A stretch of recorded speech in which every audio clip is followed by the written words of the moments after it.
The modern battle tank is an awesome combination of firepower, mobility, and armor protection. Recent developments in ammunition technology, in automatic stabilization, and in integrated fire control systems with laser rangefinders coupled to onboard computers means that today's tank has an extremely high chance of a first-round hit. Improvements in engines, suspension, and transmission systems give the modern tank high speed over rough terrain, while passive night vision devices and thermal intensifiers enable it to operate in all weathers by day or by night. Modern tanks can keep moving where a four-wheel drive car would become hopelessly bogged down. They can ford water obstacles with little or no preparation. A tank can crush a lesser obstacle with its sheer weight. Almost all modern AFVs, or armored fighting vehicles, are also protected against the hazards of nuclear, biological, and chemical warfare. Speed and agility make the modern tank an elusive target, while smoke grenade dischargers allow it, if it gets into trouble, to hide itself from the enemy. Armor protection has not been neglected either, for a tank cannot fight unless it can survive.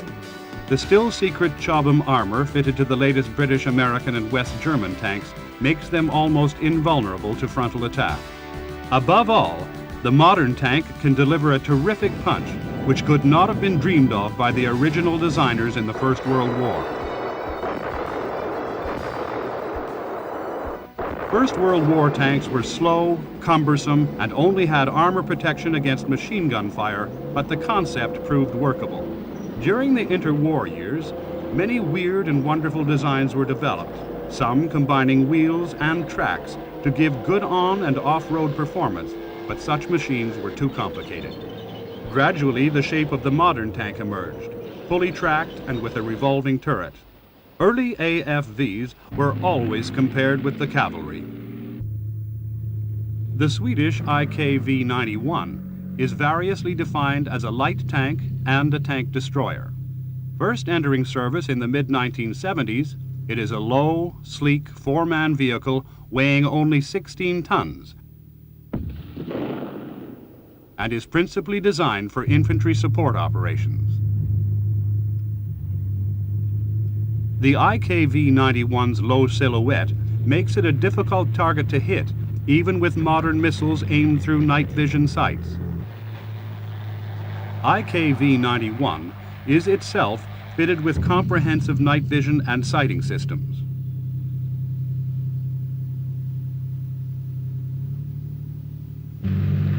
Its well-sloped, welded steel armor and small turret add to its protection, although they only offer the crew shelter against weapons up to 20mm caliber.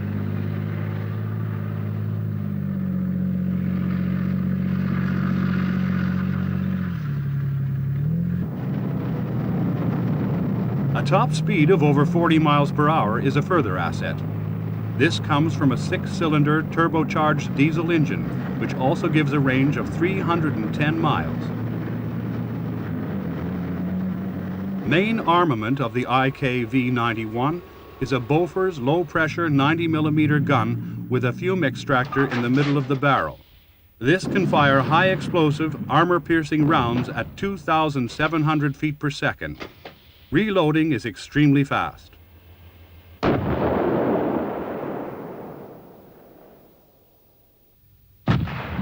Spent cartridge cases can be ejected through small hatches in the turret to prevent their getting underfoot. The IKV-91 can even fire its gun while swimming, the water absorbing most of the recoil. The tank is fully amphibious and can propel itself through the water at 4 miles per hour, driven by its tracks, or in later models by retractable propellers built in at the rear.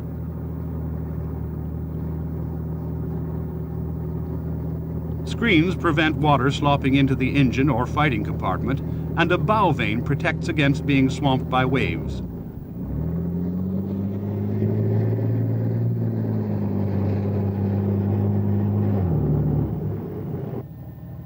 As secondary armament, the tank has 12 smoke dischargers and 2 machine guns. Originally, the coaxial machine gun served as a rangefinder for the main gun, but today a laser is used.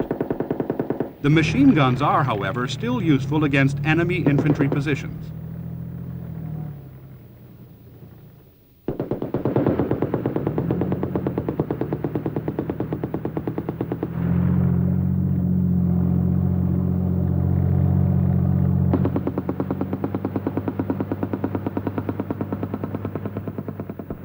Another light tank, the Scorpion, built in Britain by Alvis, also emerged in the mid-1970s, although it is officially designated a tracked reconnaissance vehicle. Scorpion is the first of a whole family of vehicles employing the same engine and chassis.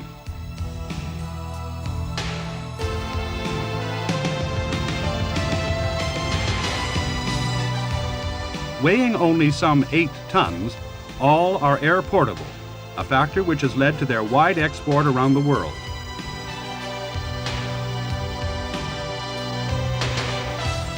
Scorpion is a 3-man vehicle powered by a 6-cylinder Jaguar sports car engine, which gives a top speed of 50 miles per hour.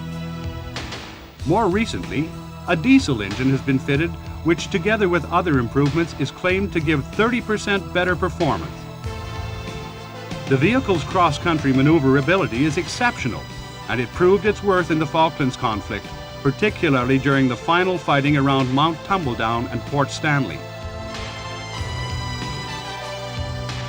The vehicle is not amphibious, unless flotation screens are erected, but it can ford water up to 3.5 feet deep.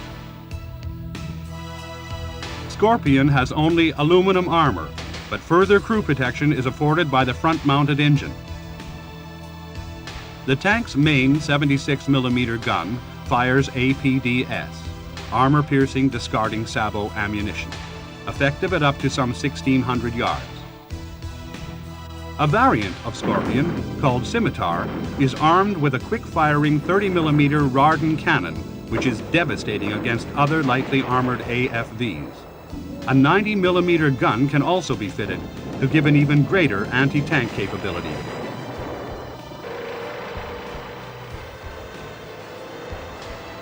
The use of common parts throughout the Scorpion range makes servicing and maintenance much simpler than in the past.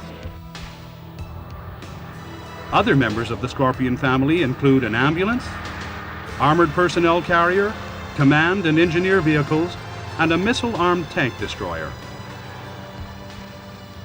The American M48 Patton II and its almost identical successor, the M60, has been, since the late 50s, one of the principal tanks in NATO's European front line. Both carry the British-designed 105mm gun, widely adopted around the world ever since it first appeared in the Centurion. Until the advent of even more powerful and accurate 120mm guns, this was the tank gun against which all others were measured. Being, in effect, designs of the immediate post-war period, both M48 and M60 suffer, by modern standards, from high silhouettes, which make them vulnerable targets, and with maximum armor thickness of only 120mm, they are now considered inadequate against modern anti-tank guns and missiles. During NATO maneuvers, a convoy of M48s and M60s, accompanied by armored personnel carriers and self-propelled guns, is observed by enemy reconnaissance and then attacked by enemy aircraft and helicopters.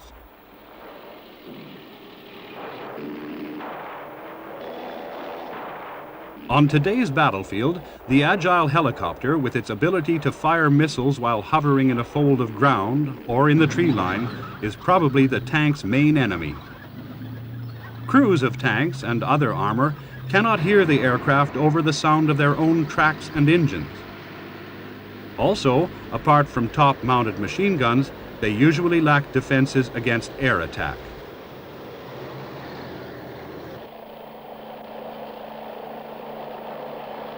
The continuing battle between armor protection and firepower, which goes back centuries, and the more modern conflict between the tank and helicopter is still with us and will certainly continue. The Bofors S-103 was an unusual attempt to gain the best benefits of both protection and firepower. It is popularly known as the S-tank. Some people believe it should not be called a tank at all, because it lacks a turret.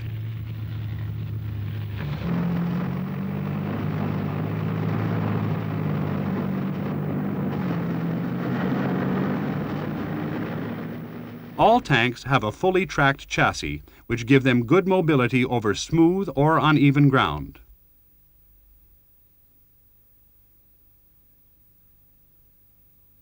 Conventional tanks have a gun mounted fairly high above the ground in a revolving turret.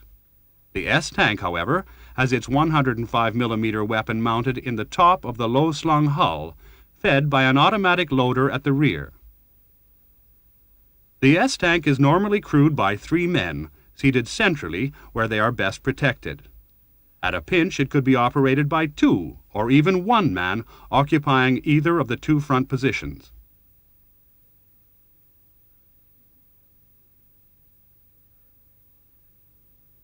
In comparison to a conventional tank, the S-tank has a remarkably low silhouette.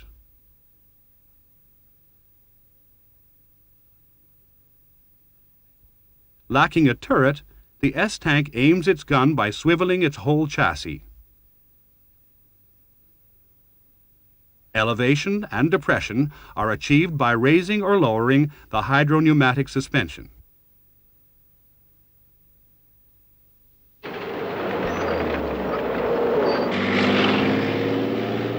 With a combat weight of just under 40 tons, the S-tank is also capable of traversing smoothly despite minor obstacles in its path.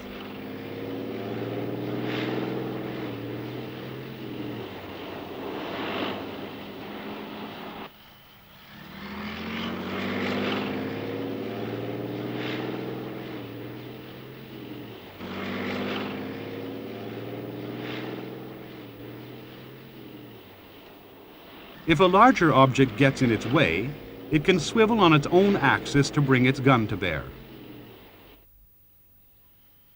A low silhouette is an obvious advantage, allowing the S-tank to hide easily in a true hull-down position awaiting its prey.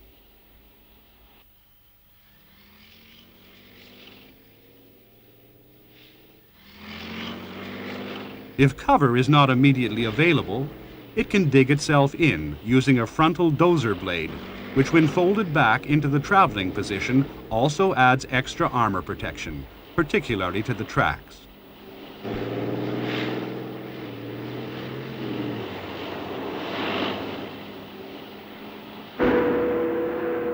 The tank elevates and depresses its guns smoothly through 22 degrees, which is better than most tanks can manage.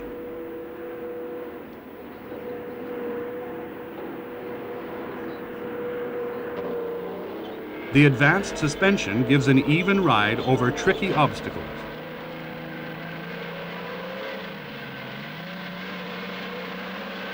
At the tank's rear, the automatic loader is fed to capacity with 50 rounds. The crew scramble into their positions. The internal layout, though futuristic in appearance, is designed for maximum simplicity of operation. This eases crew fatigue and makes them more efficient.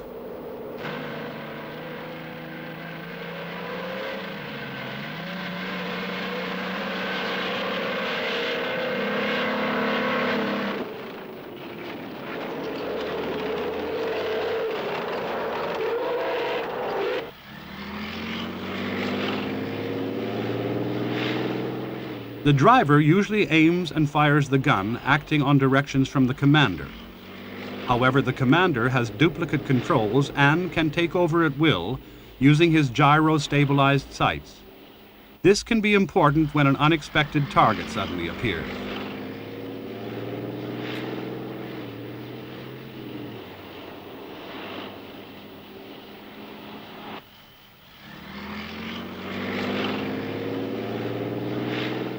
As soon as a target presents itself, the S-tank comes to a halt and engages.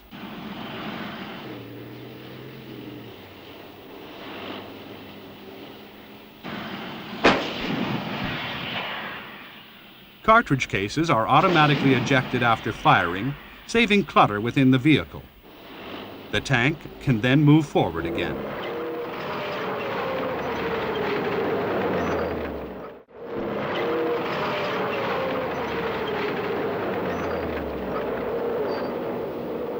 Should a threat to the flank emerge, the commander can traverse to meet it, or lay down smoke from his 8 dischargers and tell the 3rd crew member to beat a hasty retreat.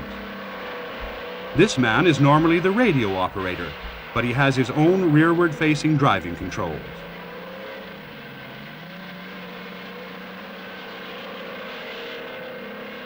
The S-tank has built-in flotation screens, which can be erected quickly to make it fully amphibious.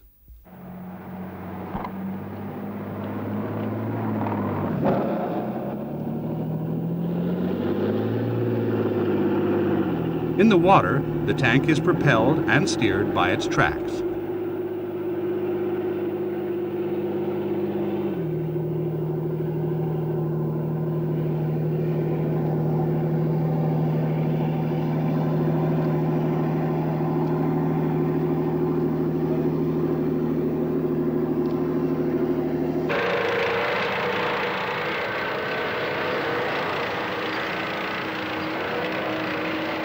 For all its advanced technology, though, including a gas turbine engine to give easy starting in cold weather, and a subsidiary engine to keep the systems ticking over while stationary, the S-tank has one major drawback. It cannot fire while on the move, which makes it primarily a defensive rather than an offensive weapons system.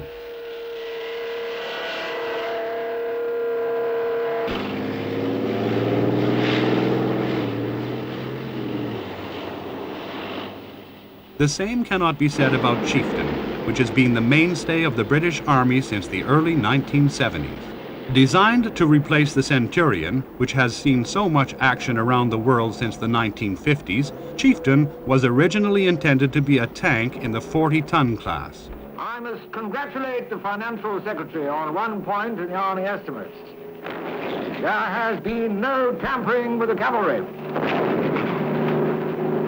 In the battles of tomorrow, when all the mechanized vehicles have broken down, and when the petrol dumps have all exploded, then the cavalry will come into their own again. It ended up with a combat weight of 55 tons, which put enormous stress on the engine, and in early exercises resulted in a 90% breakdown rate. Subsequent modifications to the L-60 multi-fuel power pack, as well as to the transmission and suspension, soon improved this, but the engine has been a recurring problem to British tankmen. In other respects, Chieftain was, and still is, one of the finest tanks in the world. It has extremely thick and well-sloped armor protection. The driver in the hull front lying in a semi-reclining position to reduce the tank's overall height. The other 3 crew members, commander, gunner, and loader, sit in the turret fighting compartment.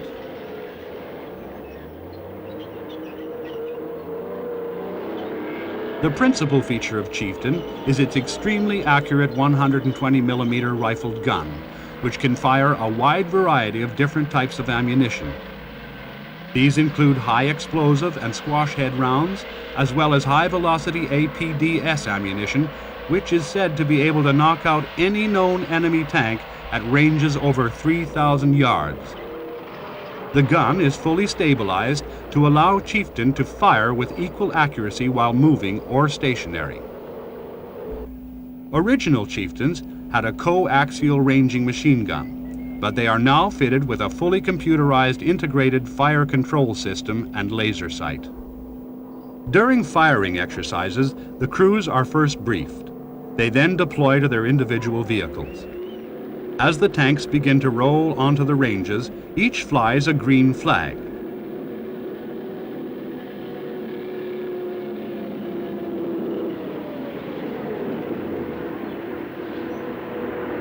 They then take up their firing positions. Here, a commander takes the opportunity to clean the gunner's periscope. When the gun is loaded, a red flag replaces the green one. During the first part of the exercise, the tanks fire in turn from stationary positions.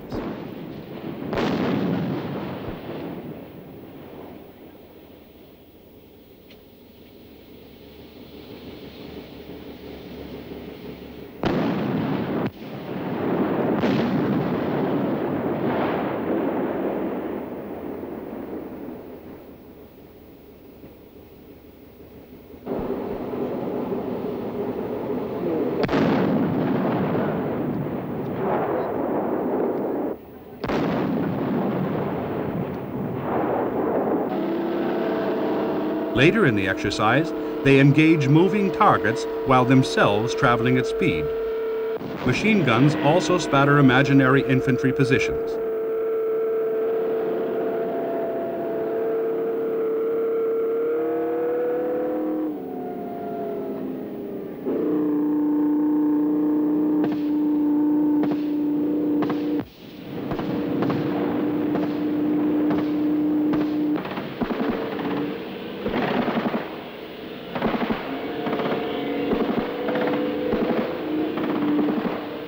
The exercise over, the tanks return to their marshalling area while the results are assessed by the umpires.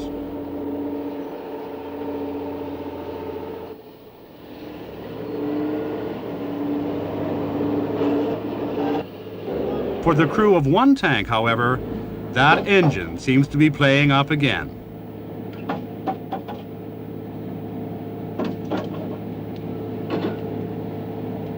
Despite its age, Chieftain is still the principal weapon of the British armored divisions in Germany and will remain so for a number of years to come. Its combination of good armor protection and hard-hitting gun place it well to the fore in the NATO front line. The Leopard is one of the most versatile of all post-war tanks. When the war ended, German industry was in ruins, but its scientists were still largely intact.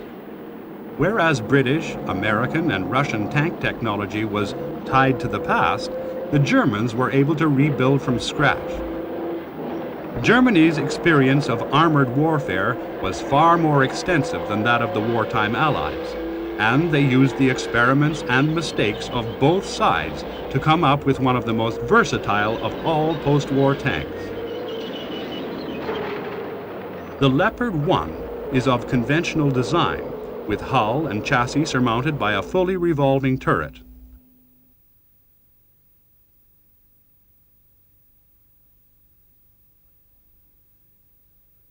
Like all modern tanks, it has an engine unit which can be removed and replaced in the field, saving invaluable battle time otherwise lost on maintenance. The transmission system is a similar module which can be changed quickly. Main ammunition stowage for 42 rounds of 105mm shells is at the front.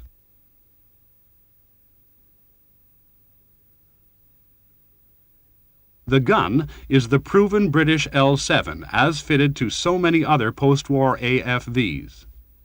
Further ready-use ammunition storage space is provided in the well-shaped turret. This also incorporates a coaxial and an anti-aircraft machine gun. The original Leo 1s had cast turrets, but after an interim period of adding on applique armor plates, these were eventually replaced by a welded design featuring spaced armor.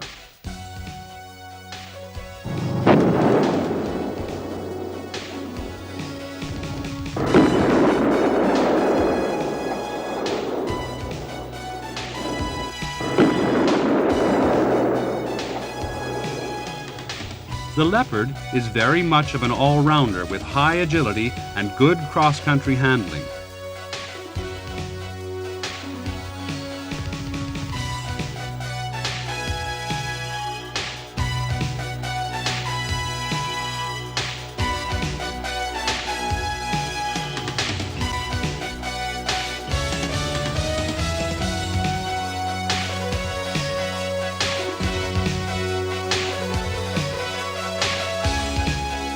After suitable preparations, Leo 1s can ford rivers up to 13 feet deep, the commander giving the driver instructions from the top of his wading trunk.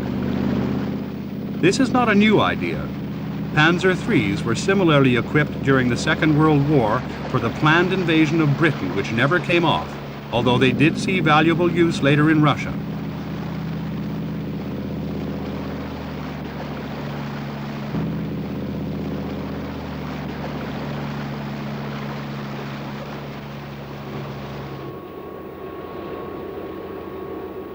Track guards provide extra protection against high explosive anti-tank rounds.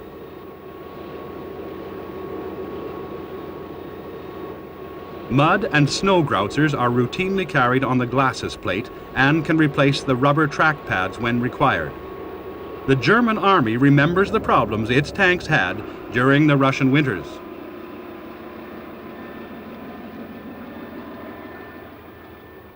Both commander and driver have passive light intensifiers, which enable them to see clearly by starlight without revealing their own presence to the enemy.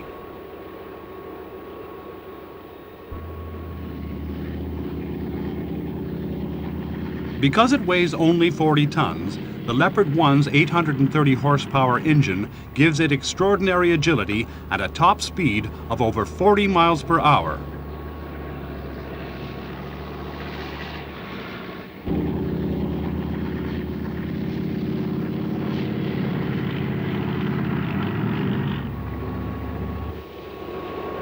Modern improvements to the fire control equipment, coordinated by a dual-axis mirror system, means that the tank's gunnery is as accurate by day as it is by night.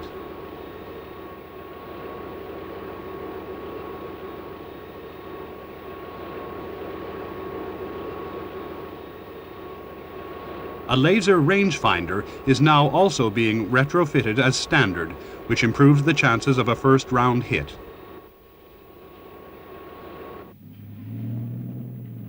Although the Leopard's armor is only some 70 millimeters thick, its design gives excellent ballistic deflection properties.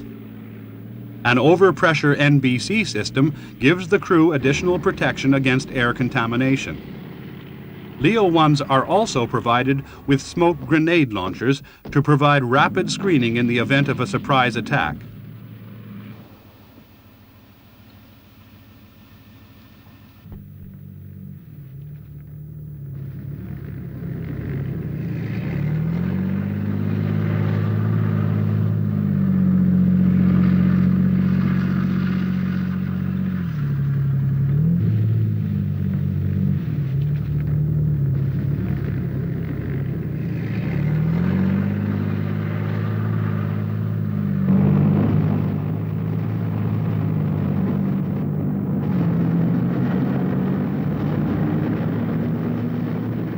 Like several other post-war tanks, the Leopard was designed so that it could be adapted to a variety of other purposes. One is the Panzer, an armored recovery vehicle with a powerful winch for hauling other stranded AFVs out of difficult situations.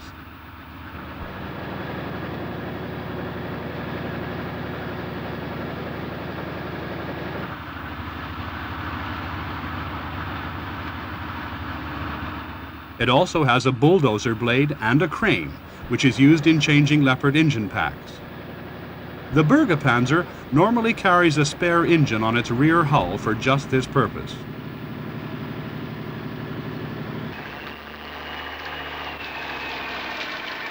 The combat engineer version of Leopard is similar to the Panzer, but instead of carrying a spare engine, has a retractable vertical earth-boring drill. It is also fitted with a dozer blade.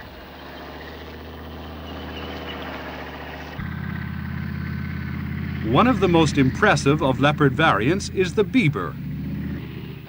This is a vehicle which can lay a 66-foot bridge capable of carrying all NATO tanks except the weighty Challenger. It is unusual in that the bridge is extended horizontally rather than unfolding through 180 degrees.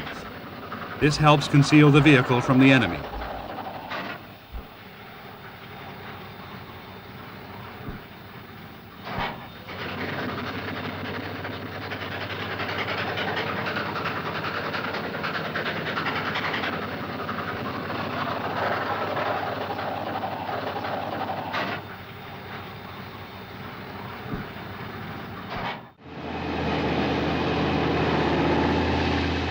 With such a sound basic design, it comes as no surprise to learn that other requirements were foreseen and catered for early in the production program. One of these is a computerized simulator, which allows future Leopard tank drivers to learn their skills without wasting fuel, and perhaps knocking down some irate farmer's barn by mistake.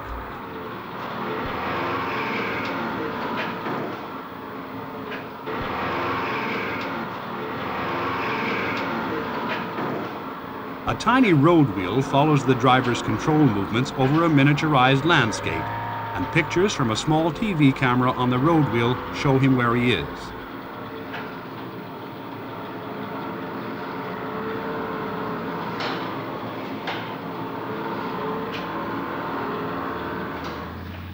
This learning process was taken even further with the Leopard trainer, a turretless tank with a glassed-in superstructure housing the driving instructor. The high cross-country mobility of the Leopard 1, coupled to impressive reliability, have resulted in widespread export success to Canada and Australia, as well as several European countries. The 105mm L7 gun is still one of the world's foremost tank busters, even though it has been overtaken by other more powerful pieces.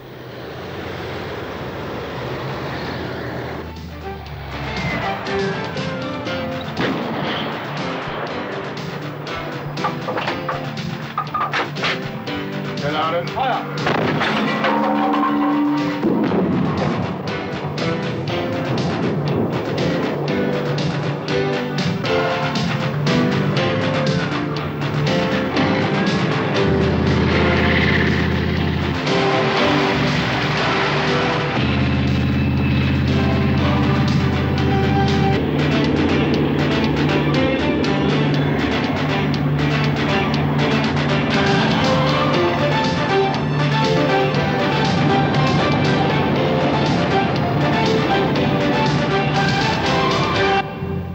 Leopard 2 is the logical successor to the Leo 1, with a larger 120mm gun and Chobham-style armor.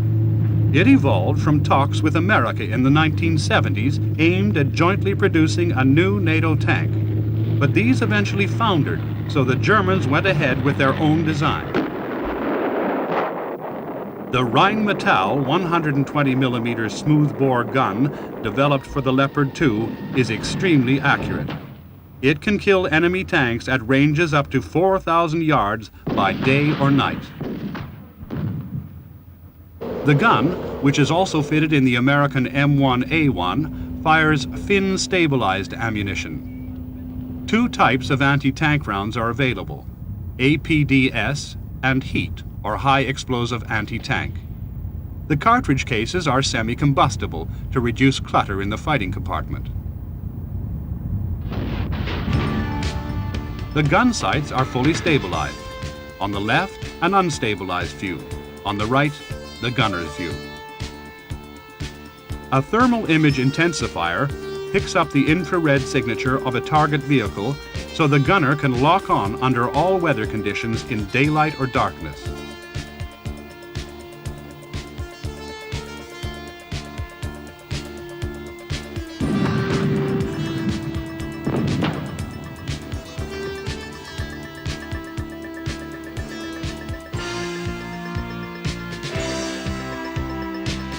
If there is a failure in the main integrated firing system, the gunner has an auxiliary sight. A panoramic periscope in the turret roof gives the commander all-round vision. He can also override the gunner and can himself lock onto and engage a target.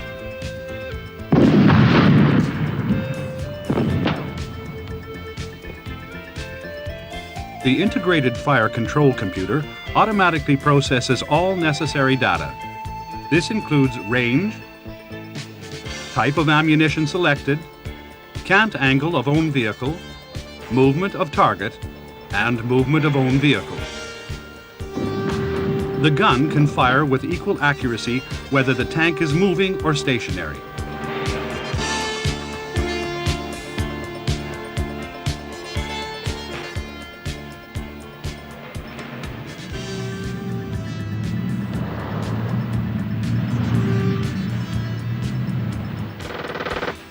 Auxiliary armament includes a coaxial 7.62 mm machine gun for use against enemy infantry.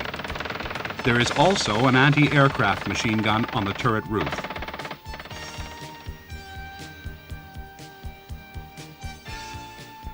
For protection against both solid armor-piercing and hollow charge rounds, Leopard 2's upper hull and turret feature the layered ceramic armor developed by the British Fighting Vehicle Research and Development Establishment at Chobham.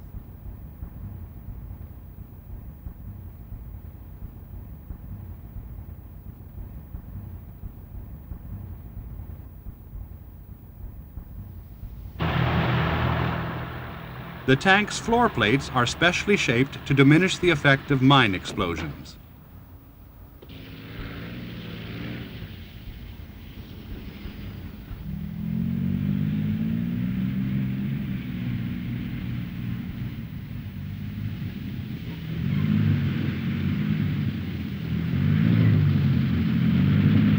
Leopard 2's exceptional mobility is generated by its 1,500 horsepower turbocharged diesel engine, which gives the 55-ton vehicle an exceptionally high power-to-weight ratio.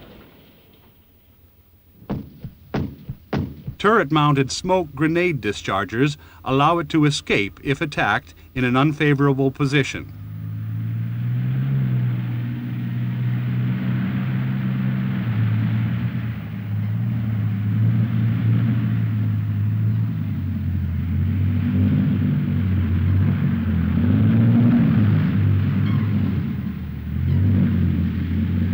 Fahrer, 12 Uhr zugeworfen. Dort Stellung. Durch die Senke fahren, Marsch, Ende.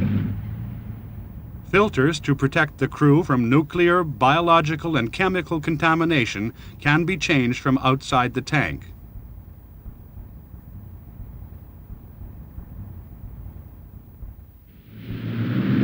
Leopard 2 is thus a very elusive target to hit and difficult to destroy, while itself being able to deliver devastating firepower.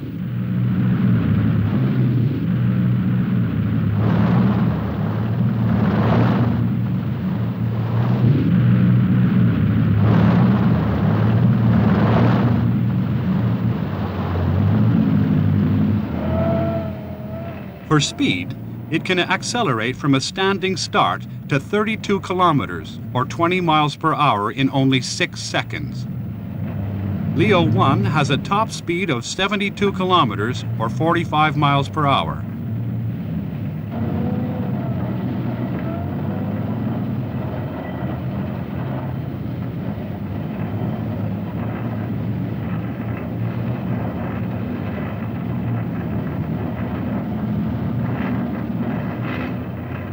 Braking distance from top speed is only 35 meters or 38 yards. Essentially, the lower hull and running gear are virtually unchanged from the Leopard 1. The hydro-pneumatic suspension gives infinitely variable steering. The tank can turn on its own axis in a mere 5 seconds.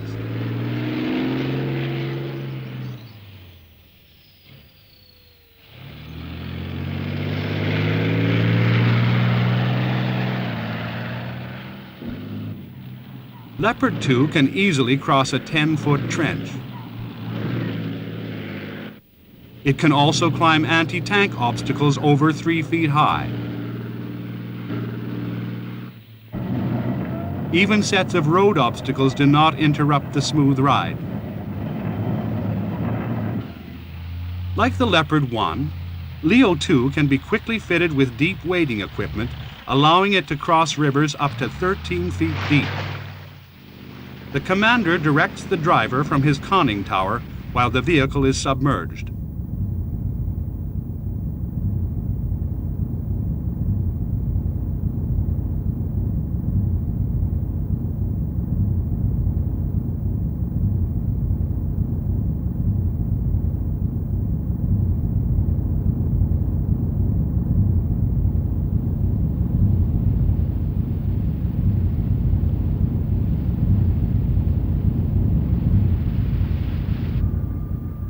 The driver has exceptionally good visibility through wide vision blocks.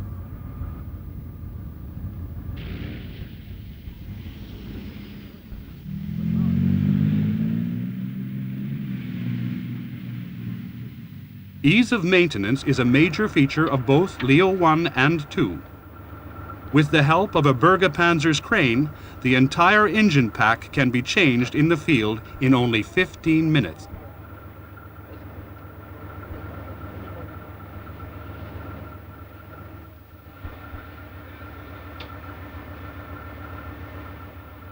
With some 1,800 tanks in German Army service alone, and others built for Belgium and in Switzerland, Leopard 2 is one of the most important vehicles in the NATO armory.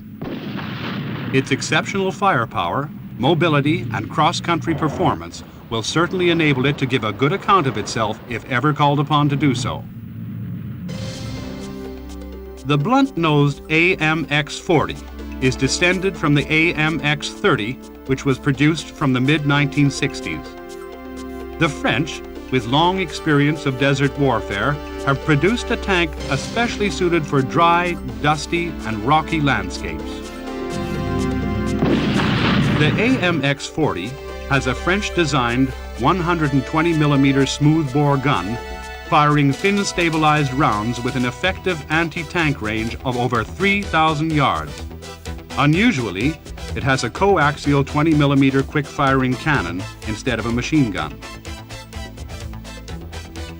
Main gun ammunition is stored in the large rear turret bustle, which incorporates blowout panels for safety.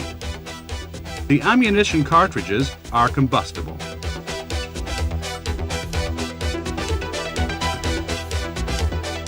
The main gun is fully stabilized, and the tank has an integrated fire control system with laser rangefinder.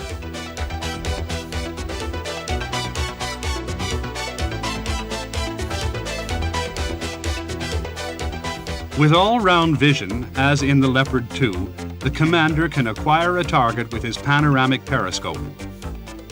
A target can be tracked while both vehicles are moving.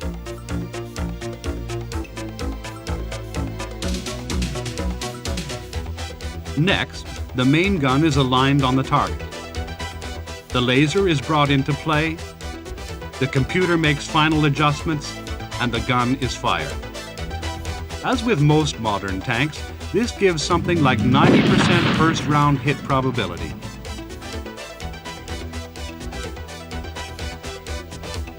Laser ranging measurement, correction, and firing take fewer than 7 seconds.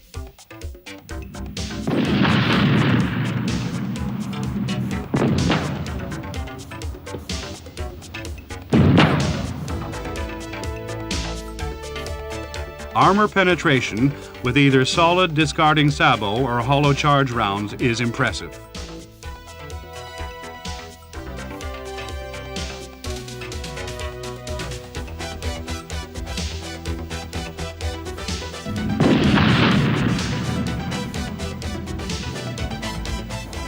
Turret-mounted launchers allow the AMX-40 to conceal itself with smoke or to fire anti-personnel grenades.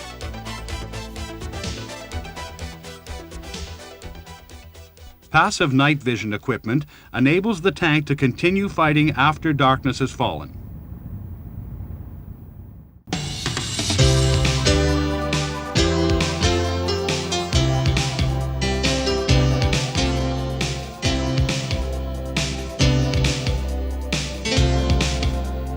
The AMX-40 has Chobham-style laminate armor.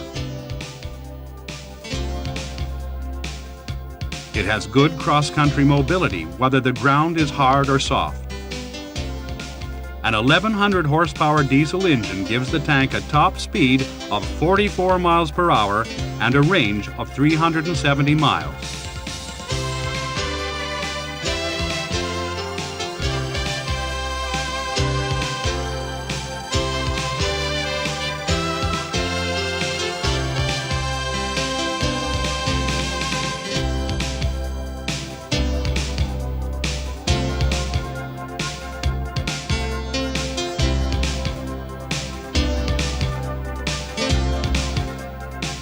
Once the gun is locked onto a target, the turret stays pointing in the right direction, whatever the tank's driver does.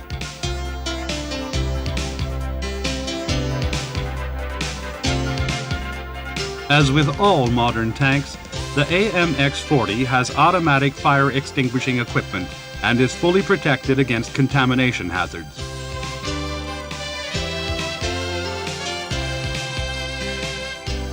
Even though France is no longer a full member of NATO, it is good to know that a vehicle of this caliber would be available in the event of a Warsaw Pact invasion of Europe.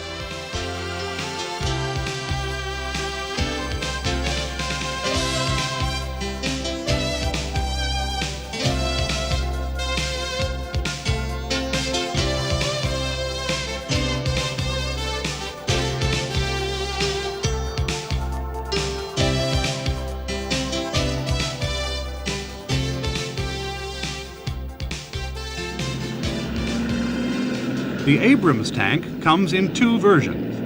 In its M1 form, it packs the British 105mm rifled gun. In the M1 A1 version, it carries the same Rheinmetall 120mm smoothbore as is fitted to the Leopard 2. Both variants are America's front runners in the best tank in the world stakes. Fitted with well-sloped Chobham armor, ammunition stowage in the rear turret bustle, automatic fire extinguishers, and a complete NBC protection system, Abrams is the first really new American main battle tank since the end of the Second World War.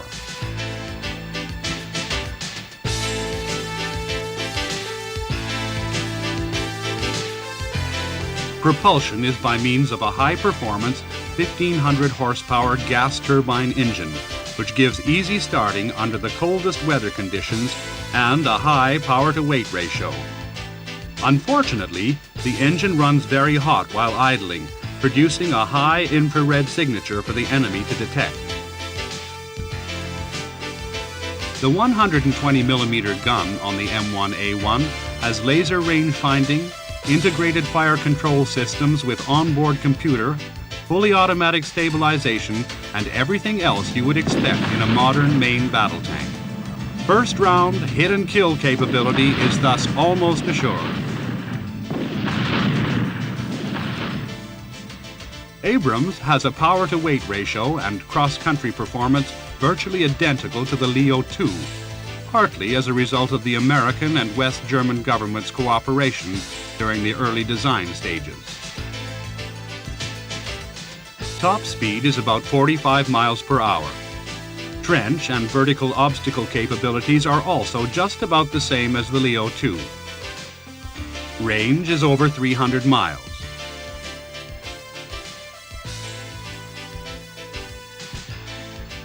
Abrams carries its own internal smokescreen generator. The only thing the Abrams lacks is the Leopard's deep fording ability.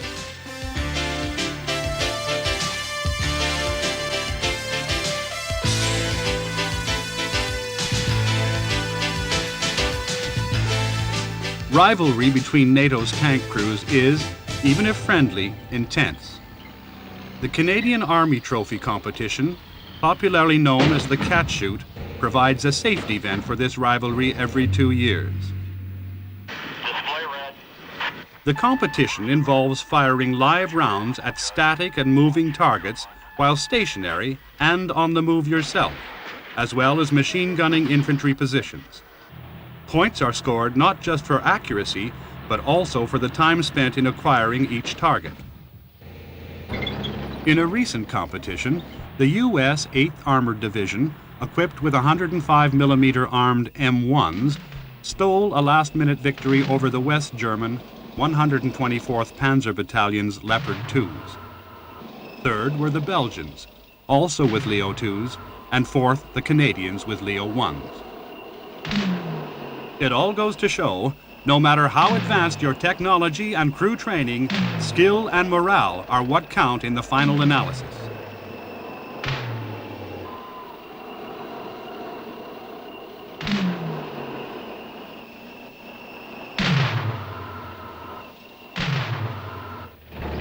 The British Mark III I tank is one of the most recent developments by Vickers of the original cheaper Chieftain, which has seen success with the Indian Army under the name Vajayanta.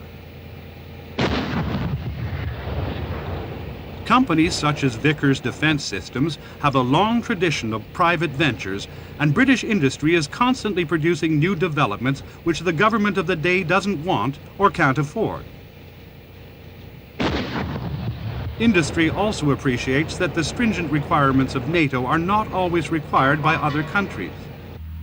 The 3i has the same basic turret as the Vyanta, but a new hull with a more powerful 900 horsepower Rolls-Royce diesel engine, giving improved cross-country performance.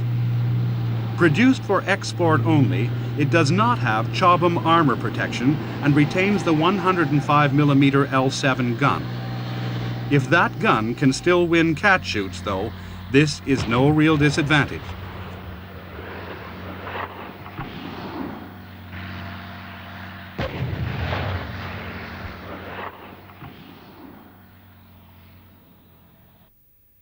The futuristic-looking Vickers FMC VFM5 is still at the pre-production stage.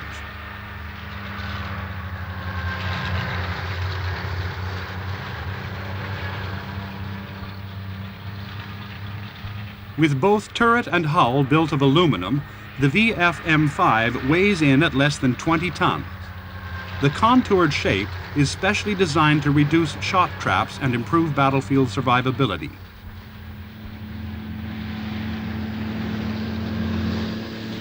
Powered by a General Motors Detroit 6-cylinder turbocharged diesel engine, this highly sophisticated and agile tank can reach speeds of 45 miles per hour.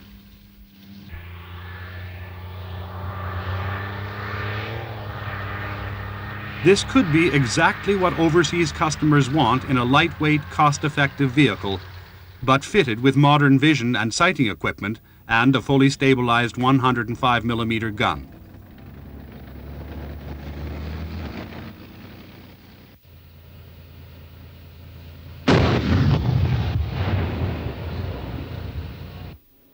The Vickers Mark 7 II is a development of the earlier Valiant main battle tank.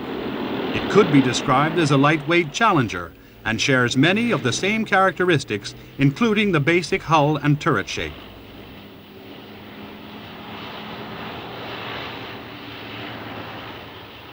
It comes fitted with CHIEFTAIN armor as standard and can mount either the 120mm L11 or the Rheinmetall 120mm smoothbore gun. Weighing some 10 tons less than Challenger, it is powered by a German MTU diesel engine, giving a top speed of about 45 miles per hour.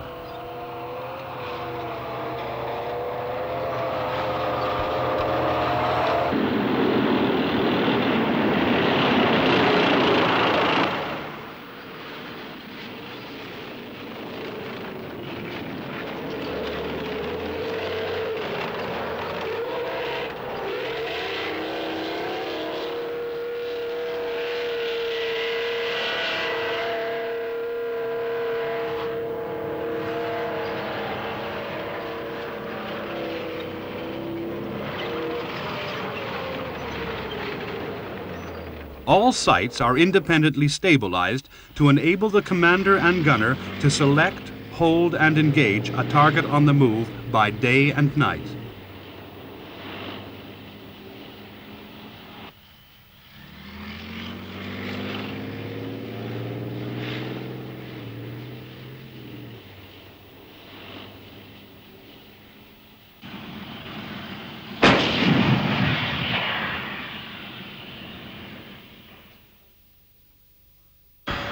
The British Army's Challenger is arguably the most powerful tank in the world today, just as Chieftain was before it.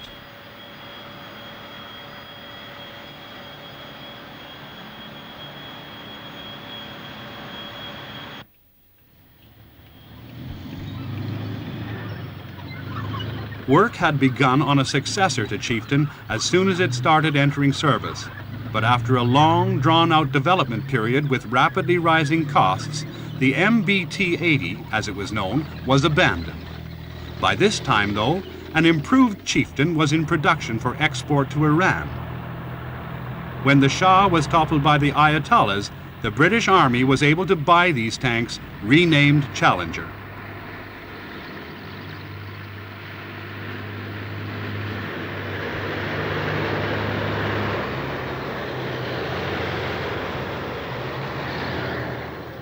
The first difference between Chieftain and Challenger lies in the latter's 1,200 horsepower Rolls-Royce engine. This is nearly twice as powerful as the Leyland L60 power pack, so although Challenger is some 7 tons heavier than Chieftain, it is more mobile. Top speed is given as 35 miles per hour, but range has not been disclosed. The increased power, coupled to a new hydrogas suspension system, gives greater reliability and a smoother ride.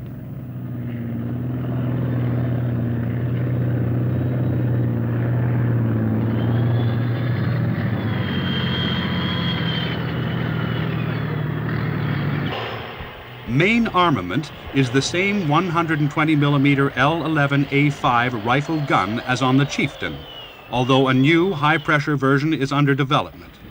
This means both tanks share the same ammunition.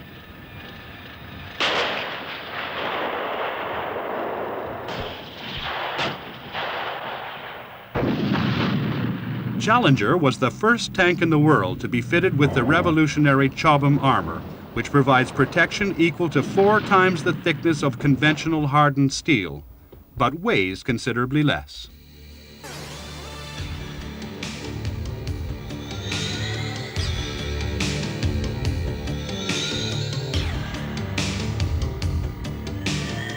As you would expect, Challenger's gun is fully stabilized to permit accurate firing while on the move. There is a fully integrated fire control system and laser rangefinder, and Challenger is also being retrofitted with TOGS, the Thermal Observation and Gunnery System for night firing.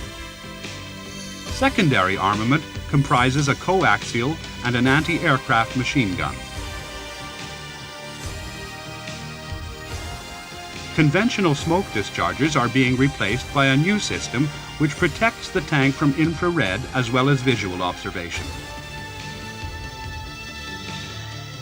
The high mobility of such a heavily armed and armored vehicle unquestionably makes it one of the best tanks in the world, if not the best. What about the future? The tank is constantly evolving, and the next generation, for the year 2000 and beyond, may look radically different. The idea of the turretless tank is gaining vogue. The crew would all sit in the well-protected fighting compartment while directing the gun, which would have full 360-degree traverse in a small unmanned cupola. The tank would be driven and the gun aimed and fired by means of panoramic zoom lens video cameras coupled to a laser rangefinder and computerized control systems. An automatic loader would be essential.